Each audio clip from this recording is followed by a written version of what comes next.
In a great hall with pillars hewn out of the living stone sat the Elven King on a chair of carven wood. In the book, Thranduil is not fully drawn, so to speak, as a character. In fact, he's not actually named in The Hobbit, except to say that he is the Elven King.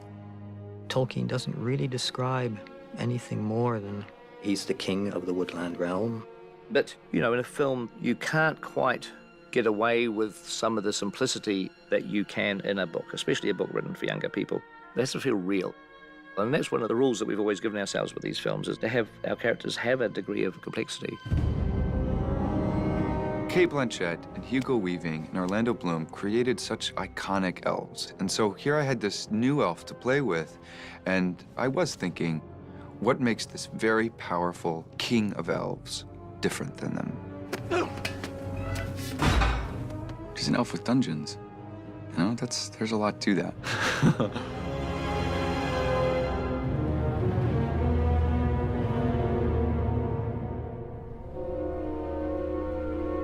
One of the screenwriter's strengths in this film is to actually remain faithful to what's in the book, but nevertheless add all those dimensions to characters like Thranduil. As filmmakers, we take our clues from Tolkien, obviously. We take our guidance from the book. The king's cave was his palace, and the strong place of his treasure, and the fortress of his people against their enemies. Thranduil's underground kingdom in the forest is really an echo or a parallel to this elven king Thingol, who's featured in Tolkien's earlier stories. And Thingol lived in a hill underground in this amazing guarded realm called Menegroth. For the Woodland Realm, we chose to take that a little bit further and create this king who is now literally in a state where his people are shut off from the outside world. No one enters this kingdom, and no one leaves it. If the Elf King had a weakness, it was for treasure, especially for silver and white gems. And so that became an interesting idea. It was like, okay, where did this come from? The Elven King, the character himself, is inspired by a character from Tolkien's earlier writings, King Thingol Greycloak. Thingol, also like Thranduil, has his weaknesses, and one of them is passion for the jewels, and that was a kind of recurring theme in Tolkien's writing. And we thought, okay, so maybe that's something that you can turn into a character story. There are gems in the mountain that I too desire. White gems of pure starlight. Because we needed to know why he would march upon that mountain without it feeling greedy. So what we decided was that these gems had a meaning for him. The heirlooms of my people are not lightly forsaken. In ancient days, they had had wars with some of the dwarves, whom they accused of stealing their treasure. We've seen all of that in earlier writings that predate The Hobbit. King Thingol had a great quarrel with the dwarves, which is what Tolkien referred to in The Hobbit. Thingol arranges for the dwarves to make a necklace for him, but then there is a dispute over payment and ownership. Now, there's some real contention as to what exactly happened, but the dwarves actually went in and killed Thingol in his own halls. In revenge, the elves go after the dwarves, and they wipe these guys out. So you can understand the intensity of the blood feud between these two races that persists for thousands of years afterwards. We took that story thread about a dispute over jewels that Professor Tolkien in the Book of the Hobbit ascribes to past grievances and expanded on it. And it began to help us shape Thranduil. The film did rather well in motivating Thranduil's refusal to help the dwarves when Smaug attacked,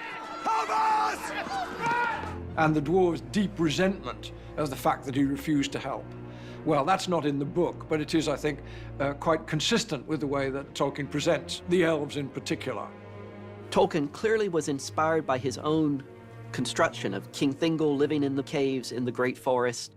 But we don't know whether the Elven King in The Hobbit was originally intended to be Thingol or a Thingol-like character. And it's not until he starts writing the sequel that he decides, no, this is a new character. We find out his name in The Lord of the Rings when we meet his son, Legolas Greenleaf. Maigovanen, Legolas Thranduilion. Govannas Vingwenenle, Haldir Olorien. One of the things that we got to do in The Hobbit is to bring in the character of Legolas. He's not actually in the book, but I think we would have probably been killed if we hadn't met Legolas in these movies. Do not think I won't kill you, dwarf. It's highly likely that Legolas was still living at home with his dad at the events of The Hobbit, and why not have him part of the story, taking advantage of the fact that we have now the full picture of Tolkien's family tree, as it were. One of the things that was interesting for me about Legolas being a part of The Hobbit was for me to get to go back and create a backstory for Legolas, and particularly the father-son relationship. Why did you do that? You promised to set him free. And I did. Thranduil is really a very complex character, you know. He's an elf with an axe to grind, you know, which is normally a dwarf's job, right? Stay here, if you will, and rot. 100 years is a mere blink in the life of an elf. You get the sense when you meet Thranduil that his agendas are so obviously distinct and his superiority is so evident that there's something frightening, and that's a different quality that we haven't seen before in an elven leader. Thranduil is nefarious, he's duplicitous, he's a commanding individual. All of these elements you would think inform a very clarifying view of a character. They don't. They just make it more and more complex to find that beautiful and refined piece of design that is going to perfectly represent that individual. We explored all kinds of different ideas for Thranduil back in the days with Guillermo del Toro in the beginning. And one was an Orientalist kind of influence that was coming through in terms of headdresses, in terms of makeup, in terms of costuming. Some of the ideas I was playing with, because we were sort of pushing this more Orientalist sort of idea, was he's obviously someone really quite stone cold, quite imposing and intimidating, that would have sort of a mantle that could have a slightly armoured feel to it, and a crown that was kind of sort of dangerous looking, quite spiny. We even started playing around with the idea of painting tattoos on their skin, like with the henna painting in some cultures where they paint pattern work onto themselves as a decorative device. A lot of kooky ideas were cooked up early on because Guillermo inspires people to really go laterally and think broadly. Of course, when Pete came on board, it was important that every character in the movie now complemented his vision for his film, and that required us to revisit the elves. And have you got any thoughts of an actor that we could base them on? Not that you may have cast someone, but even someone that we could design around the body type. Casting elves is honestly a nightmare. I mean, there's no point casting an elf if he looks like he's 55 years old or 60 years old. But at the same time, you can't have an 18-year-old, beautiful, fresh-faced person playing a 1,000-year-old elf. I mean, elves are immortal. So that's always our problem. And we had seen Lee Pace in a movie called The Fall. He was really quite remarkable in that film. When it came to looking for Thranduil, we remembered Lee, and we met him in New York on a casting trip. That week, I was so kind of excited to meet with them. I'm such a huge fan of the Lord of the Rings series that, you know, I kind of rewatched them all. I got the director's cut, watched that, watched all the documentaries, and kind of just put myself in Middle-earth. How far did they travel? Well, we tracked them as far as the Great Oak Clearing. And there you killed them? Yes, my lord. You killed them all? You did not think to keep one of them alive? It was dark. We were outnumbered. I don't care if you were fighting alone in blind. I do not accept incompetence from a captain of my guard. Lee had that gravity. He had a sense that he could be 1,000 years old, he could be immortal, but also that he had lived. He had lived a long life, he had seen a lot, and he had been through a lot. And that Lee really brought that feeling to the role. Ytterl, my fighter, my golden-eyed assassin. You have skill and cunning. You could go far. Thranduil, in my mind, started out as kind of the anti-Elrond. He doesn't sit and have conversations with wizards about the best possible course of action to benefit Middle-earth as a whole. He's just out for pursuing his own agenda. And so where Elrond is very simple and elegant in his costumery, with Thranduil we had the opportunity to actually go quite elaborate and fanciful. Conceptually, you know, his look, it was really hard to get right.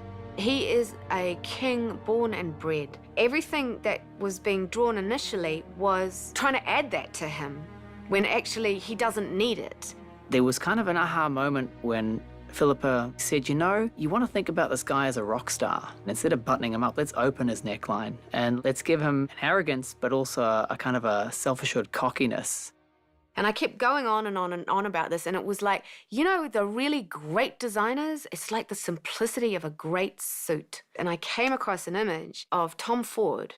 Tom Ford is the American designer who turned Gucci around, and he just looks so cool, lounging out on a chair. And I mean lounging, I mean like really lounging, like hanging out on one side, legs off to the other. And I was like, that's Thranduil. In the next pieces of artwork that I did, I changed the way he was sitting on his throne in my pictures to sort of throwing himself around a little bit more. And that suddenly gave us a window into this character. And the costume design kind of took off from there.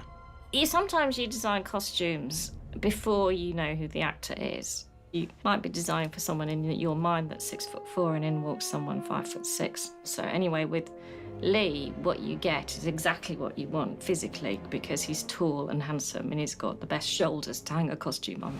God, that orange is just... Yeah.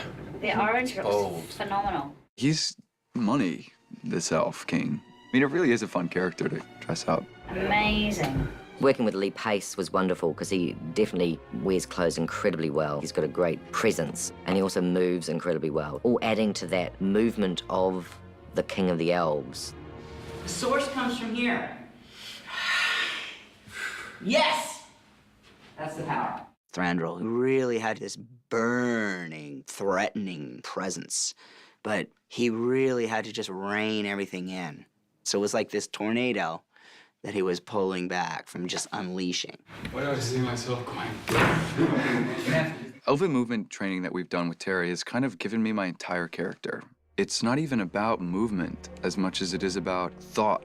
Kind of like as the wind and the ocean pulls and pushes, it's like that's how they move through space. You're riding these waves. It's like you're surfing. It's like you're surfing through space and you get to go, whoa, here's another wave. Yeah. Terry was great. When I got back to The Hobbit, it had been 10, 12 years. He brought me back to my inner elf. When Orlando first came in Lord of the Rings, I mean, he's the elf that we all know. We didn't have a movements coach like Terry, so Orlando, being the first elf, he had to create an elvish trademark. There was a sort of cat-like grace and presence, agility, constantly aware. All of those things that basically gave me the sense of being an immortal being. After 10 years of living my life, coming back to that kind of centered place of Legolas was really actually kind of wonderful. On the breath, feel it come from your center. The way Terry kind of cracked into this elven movement is that it's not just kind of a Zen peacefulness, it's like a relaxed engagement. Let it be like a piss shiver that it almost lifts you up. Yeah. Okay? Piss shiver. I don't even know what a piss shiver is. All right, guys. We're gonna do some of the hardest shit there is. All right. See how when you get out of your head, when you get out of the zone, it's shit? Yeah, see that? It's all about... It's the piss shiver. It's killing us. When Orlando and Lee worked together, it was really helpful because it's a father-son relationship, and it was just nice to have them connect in a very private space before they get on set, because then they have that history.